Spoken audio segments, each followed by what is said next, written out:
Сәлеметсіздер ме? Сіздермен бірге сұраған Дәуіт, Дакетич жобасының авторы. Жасанды интеллект бойынша сабағымызды жалғастырамыз. Бүгін біз мәтін береміз, содан сурет қалай жасаймыз, соны сізге көрсетемін. Мұнда байқасаңыздар, екі сурет тұр, ата және әже. Бұны қалай жасадық? Міне, мына жерде бізде айтылған қазақша киім киіп алған, ата қолында кітап бар. Сосын келесі, дәл солай, әже қолында кітап бар, қазақша киім киген. Соны сіздер мұнда сайтқа кіріп, ол бізде ChatGPT деп аталады. Мына жерге жазамыз: сәлем, маған сурет салып бер, денесі толық көріну керек суретте. Егер сіздерге ұнамаған нәтиже шықса, онда сіз қайтадан мәтінді дұрыстап, өзіңіздің ойыңызша жасап жібере аласыз.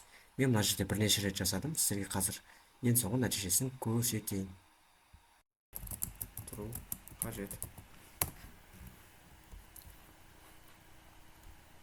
Міне, осыны барамыз, суретті өзімізге сақтап аламыз. Одан кейін оң жағына кіреміз, convert VBP to PNG. Суретімізді мына жерден конвертация жасаймыз. Скачать дейміз. Сосын сақтаймыз. Міне, сақталды, ашамыз. Сіздің суретіңіз дайын. Келесі бізде Copilot сайты. Сурет салып бер, Copilotқа жасап берейік.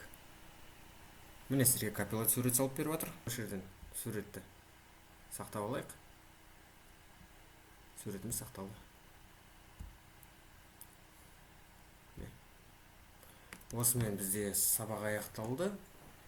Сіздер мәтін арқылы суретті қалай жасау керек екенін түсіндіңіздер деп ойлаймын. Келесі сабақта кездескенше, жасанды интеллект бойынша тағы да сабақ түсіндіретін боламыз.